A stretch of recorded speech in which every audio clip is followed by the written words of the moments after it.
Once, in a remote part of China, there was a large monastery housing around monks, all devoted to the path of self-realization under their master. One day, a man arrived at the monastery, seeking to become a disciple. He approached the Zen master and said, "Sir, I want to know myself. I seek the truth." The master replied, "If you desire to know the truth, you must be prepared to dedicate your entire life to this pursuit. It may take your whole life, and there is no guarantee you will find the truth even then. Are you ready for that?" The man responded, "Sir, I am prepared. I will not turn back."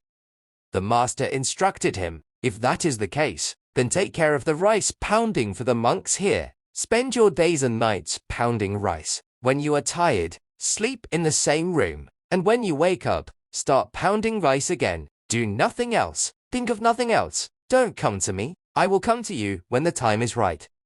Following the master's directions, the young man began pounding rice. Each day, he rose early and worked late into the night, falling asleep where he worked. He spoke to no one, and no one spoke to him. For months, his mind was crowded with thoughts, but gradually, as these thoughts were not given new subjects to dwell on, they began to fade away. Eventually, he even forgot his own name, working in a state of thoughtless silence. Other monks saw him as a fool, far beneath them.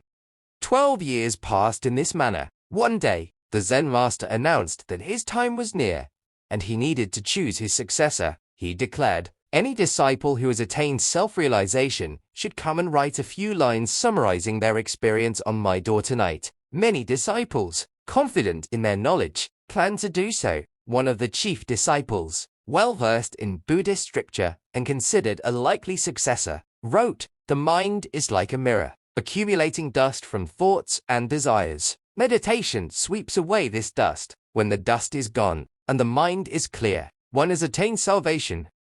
The next morning, the master saw these lines and was furious. "Who wrote this nonsense on my wall?" he demanded. The chief disciple remained silent, unsure of his own words, which, though wise, were merely theoretical. The master's rejection shocked everyone and became the talk of the monastery. 2 monks, discussing the matter, passed by the rice pounder, who laughed softly upon hearing their conversation. Surprised, they asked him why he laughed. They saw him as an insignificant monk, never seen reading scriptures or meditating, merely pounding rice. They pressed him. "Why did you laugh?" He replied, "I laughed because the master is right. These lines are meaningless." Astounded, they asked, "Can you write something better?" The rice pounder answered, "I cannot write, for I am illiterate, but I can speak a few lines if you will write them." They agreed, and together they went to the master's door. The rice pounder dictated, and the disciple wrote, "The mind is just an illusion. There is no mind, nor any mirror, without the mind. Where can the dust settle? He who understands this knows the truth."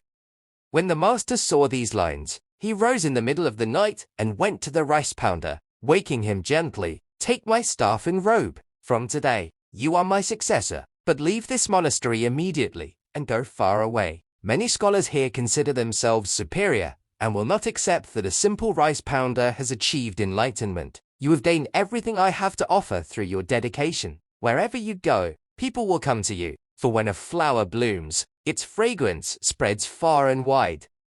The rice pounder bowed to his master and left the monastery that night.